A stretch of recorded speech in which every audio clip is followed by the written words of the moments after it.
সব মানুষরা থাকবে ভালো করে একদম করতে হবে, হ্যাঁ? যেমন তাড়াতাড়ি হোক।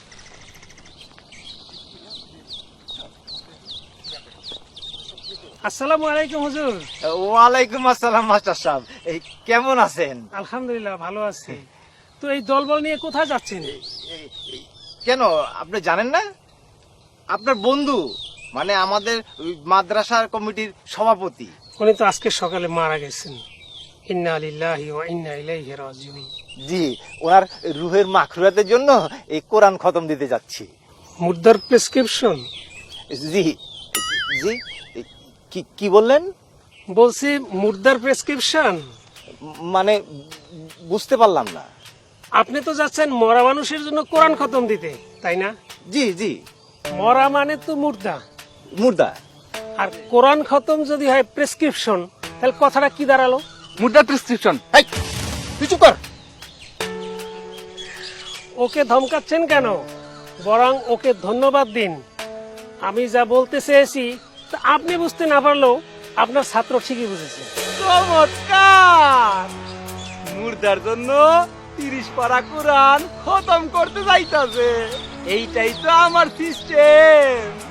আমি কোরআন এখন মুর্দার জন্য খতমের জন্য রাখছি, আর জিন্দাদেরকে কোরআন থেকে দূরে রাখছি।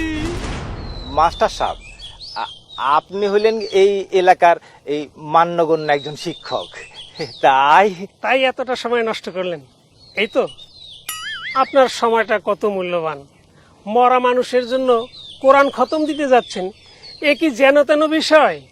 জি জি জি, আপনি তো বুঝতেই পাচ্ছেন এই মুহূর্তে।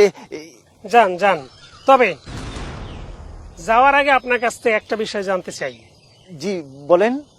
আপনি কি মামুন সাহেবকে তার জীবদ্দশায় কখনো কোরআন পড়তে দেখেছেন?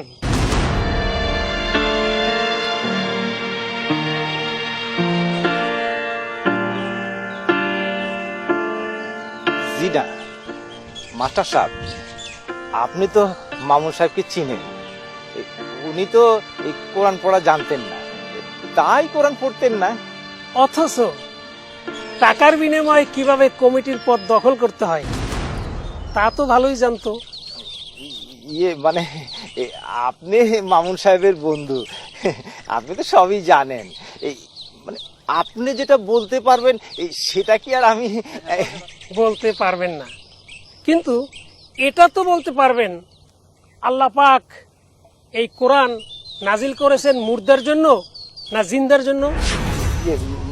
মাস্টার সাহেব, যে লোকটা তার জীবদ্দশায় এই কোরআনে কি আছে তা জানলো না, মানলো না, আপনি কি নিশ্চিত সেই লোকটার জন্য এখন 30 পারা কোরআন খতম দিলে সে নাজাত পাবে? জাহান্নাম তাকে ছুতেও পারবে না, জান্নাত তার জন্য অবধারিত হবে। বলুন, আপনি কি নিশ্চিত?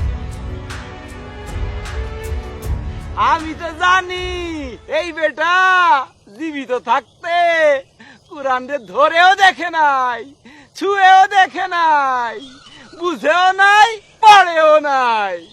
এখন এই বেটার জন্য 30 পরকেন 30,000 কোরআন খতম করলেও তো কোনো লাভ হইব না। কিন্তু কিন্তু আমি এই সিস্টেমটারে জীবিত করে রাখু। কোরআন শুধু ওই মুর্দাদের জন্যই খতম হইব, জিন্দাদের জন্য না।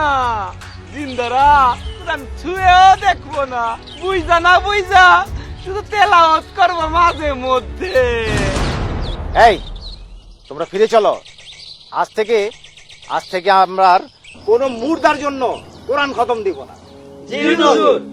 আজ থেকে আমরা জিন্দাকে কোরআন শেখাবো, কোরআন জানতে এবং কোরআন মানতে উদ্বুদ্ধ করবো।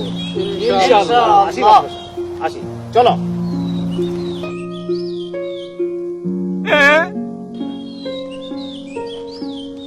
মুর্দার জন্য কোরআন খতম না দিয়া চইলা গেল।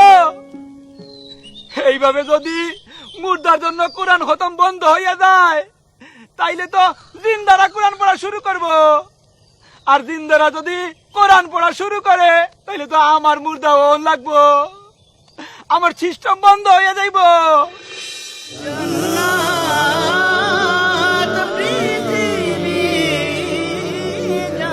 জান্নাত পৃথিবী জান্নাত।